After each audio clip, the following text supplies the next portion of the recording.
Hold them fast to the faith you don't dare.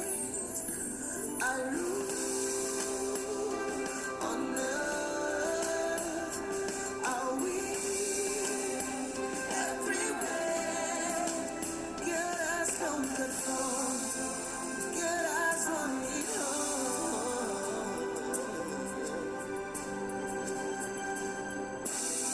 You're listening to Dominion Voice. Now, but the next point, how is a man wired? Men have very little memory space. Please note that. Men have men have little memory space. Men can easily forget things. They easily forget things. That's why don't offend a woman. A woman, we'll get to women later. Men easily forget things. Unpleasant events, men can just go away with it and say, oh, it's just one off. Let's move on. Because of this, because men have learned to put things in compartments without letting it flow into each other, men are able to handle challenges without much ado. And then note it, men have little memory space. As you see, the men, you tell them something now, and then you're repeating it again, and they say, oh, did you say that? Did you tell me? I say, but I just told you now. I say, oh, I told you 2 weeks ago. That I can't remember. The man is actually sincere. He can't actually remember because he has very little. Men has little memory space. But what of women? Women have large memory space. Women remember things. They will remember the day you spoke. They will remember the time, the hour, the second. Women will give you the detail, and you begin to wonder, how did you get all this? Women will never forget anniversary. They won't forget your birthday. Men will forget anniversary. So you don't want your man to forget, start singing. If your anniversary is on the 16th of February, please start singing it. Oh, how anniversary is going to look like, because the man may forget. I'm guilty. I've been guilty like that once. I forgot our anniversary. I'm telling you a true story. I was at work, and I worked all through the day, and I got home around, I think, after 8 in the night. And then my siblings, one of my junior ones, they were putting up with me then. So they came downstairs to meet me and say, hey, where is the gift? I said, which gift? He said, you are joking. I said, what are you joking about? He said, today's your anniversary. I said, my God. But you know what I did? I got that when I got upstairs, I got in and I went and hugged my wife.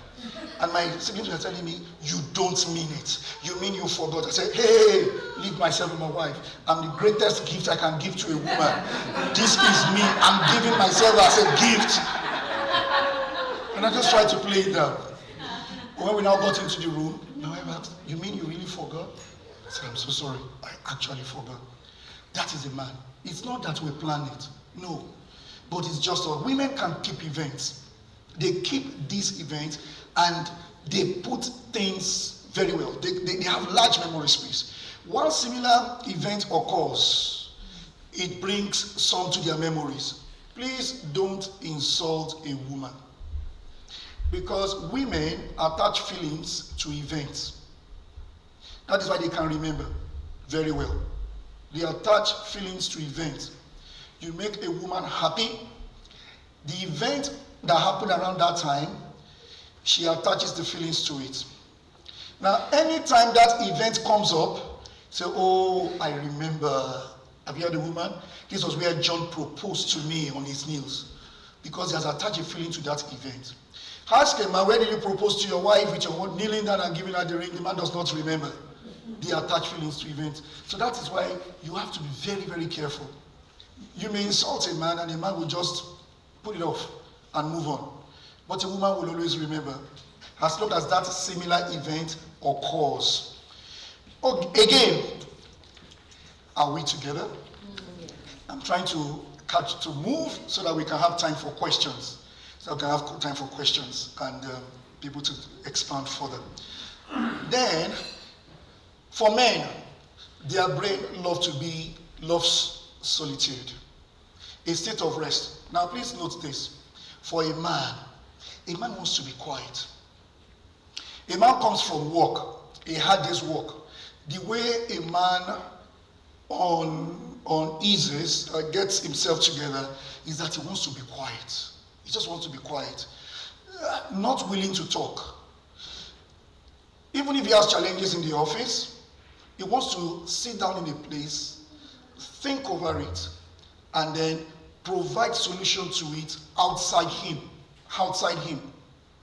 So when you see a man come back from work, and a woman, your wife, the wife say, how is work? You're likely to hear, fine.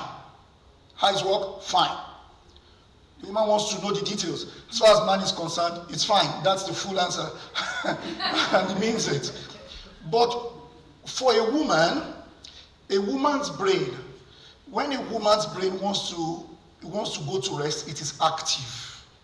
That's why a woman can come from the work and she wants to talk. She wants to talk. As a man, you have to know your wife is not a parrot. She just wants to let out. She wants to talk. She wants to talk. She wants to tell you how everything went. You'll be wondering, but you said you are tired. You want to say, oh, I'm tired. But as she said, I'm tired, the way she unwinds, she keeps telling you how the day went. How the day went. They like to process everything after work upon arrival home. They want to just speak up. Speak up. Now, if you both come in different cars, the man wants to be quiet, the woman wants to talk. I will advise you, the man, even if you're not listening, pretend to be listening. But try to listen. But if you know you're so tired, just say, sure, yeah, sure, yeah, sure. Oh, really? You can just put those exclamations. Really? Oh, yeah, fine. Oh, sure, yeah, good. Because if you tell her, oh, please, can you keep quiet? Oh, you spoilt it. You spoilt the whole thing. And then a woman comes back from office and is telling you, oh, maybe my boss was very, very bad to me, or I didn't have it. Just listen to the woman, even if she's at fault. Just keep quiet. Because if you interject her and tell her that, I think you are wrong. Oh, the boy is going to leave the office and is going to come to your room. So what do? Just nod, be quiet. Yes, dear. Just listen. Just Now, women are adults. After they have said everything and they have unbottled their mind, then you hear something like, even though I ought not to have responded that way, then you will say, oh, really?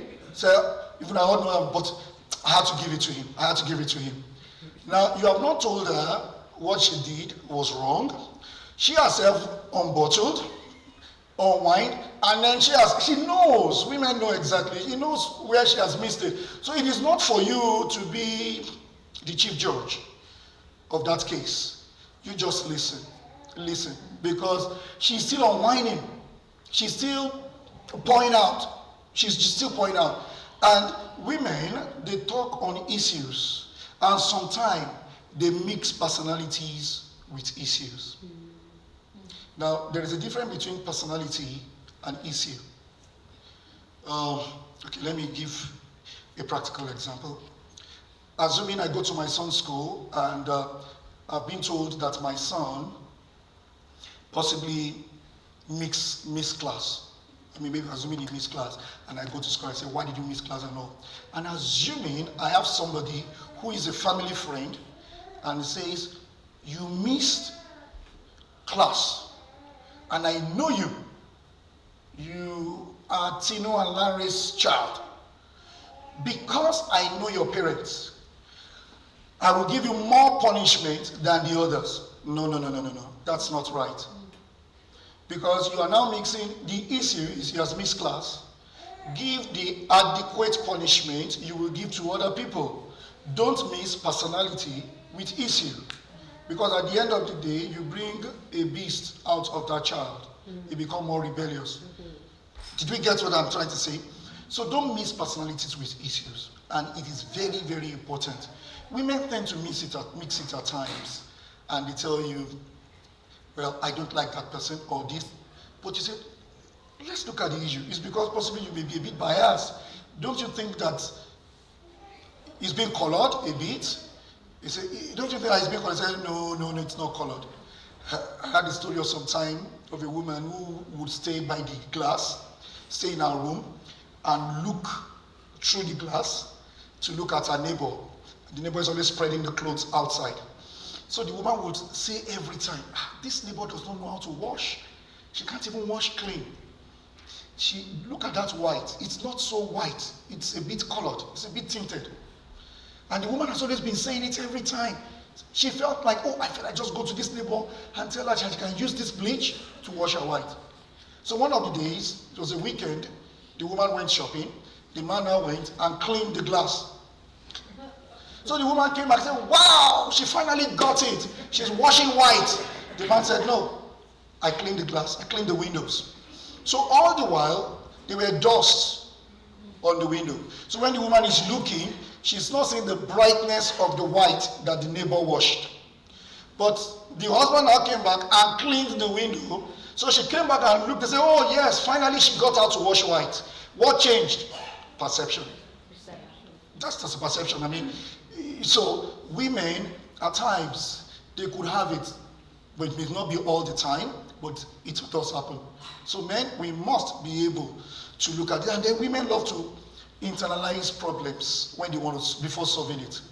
They want to ask you, why don't you turn the table around and see the way it feels before you do that? A man will not want to solve a problem by turning the table around. A man wants to solve a problem and move. Women will want to internalize it. First of all, think, brood over it, think about it. That's why you see women, they can think. They can think a lot. Don't forget, they have very large memory space. So they think and think, they internalize it. Whereas a man does not do that. Then, what a man also, because men have little memory space and they can solve problems from outside them, they tend to have little or no threshold for worry. Tell a man he has a problem, he will say, yeah. Let him get home and hit the bed. Before you know it, he's snoring. The man is snoring. Men are not emotionally or they are not emotionally attached. They never sense emotional relationship danger.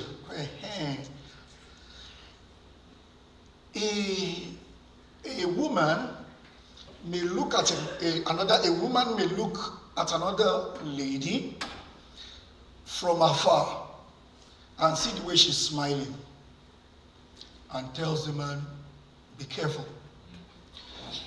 Be careful. The man says, what happened? The way she's smiling. The man will say, for her crying out loud. People can smile anyhow. But you know what? Men don't pick it. Wait, they don't pick it. They don't pick emotional relationship dangers. They don't. And that's the way. And don't ever think the man sees you and he says, oh, come off it. I think you are going beyond the lines. But give it time. Not in all cases, but give it time. Sooner than later, you may discover that what the woman is saying is actually true. What of women? Women tend to worry a lot, much more than men. Women will rethink, they will ruminate on the whole process. They watch people's emotion. Women watch people's emotion. Women will look at the body movement. They look at body languages. They listen to unspoken words. You can go for a contract deal and you are just discussing. The woman is just sitting behind and is just listening and listening to the unspoken words. And the man is so excited, let's go for that deal. And then you get into the car and the woman says, I think we should exercise a bit of caution. And the man says, what's happening? A woman can pick between the lines. Pick between the lines. I agree. Please, let's not forget also to strike a balance. Women at times are not always correct. Because remember, women are intuitive. Men want to see facts. But women can pick things. So women have this, they can listen to unspoken words. Women can listen and listen beyond your voice. Beyond your voice. When a man is talking and a woman keeps quiet, she will just be listening. Then the woman will say, well, I've heard you, but I sense this is not actually what you mean. I say, oh, but this is what exactly I mean. Women can pick things. Women are intuitive. Women are more cautious at the same time. They are very, very cautious.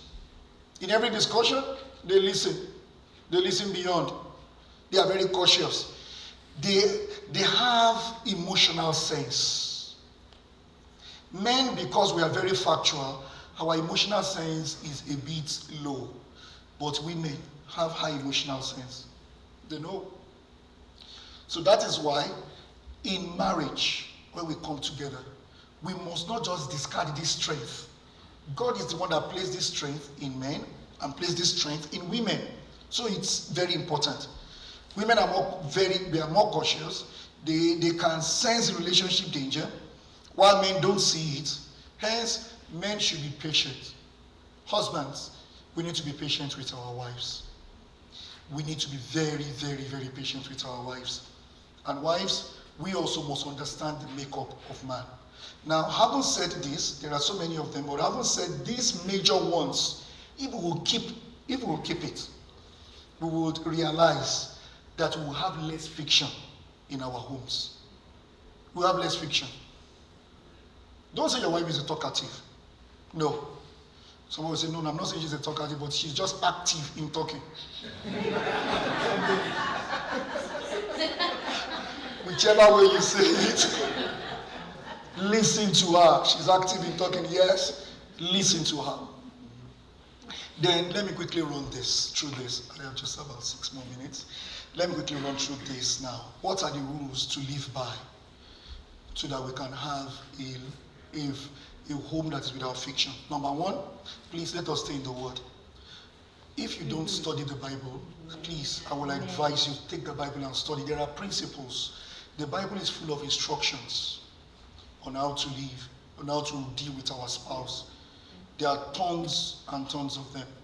Husband, love your wife as Christ loved the church. How did Christ love the church? To the point that he gave his life for the church. So as a man, I must be willing to lay down my life for Tino. Calvin must be willing to lay down his life for Shay without thinking twice. You want a practical example? Assuming somebody just comes into the store, God forbid, comes with a gun, blah, everybody, and you are with your wife.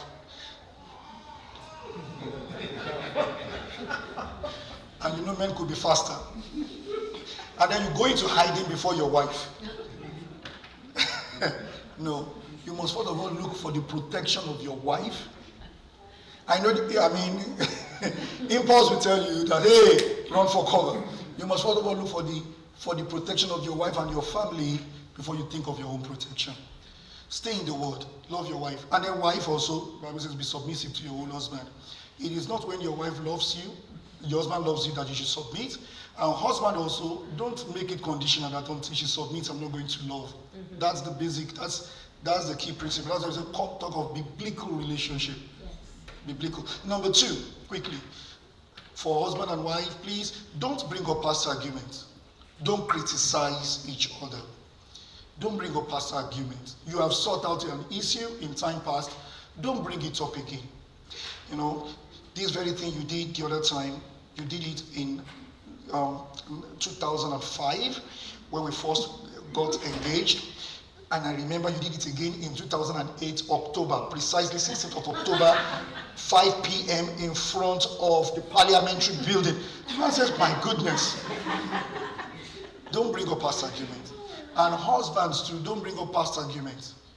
You know, the other time I was talking, and you screamed back at me, you know. Remember, we were in front of West Edmonton Mall. I was the one driving. I looked at the time that day, it was exactly 4 p.m.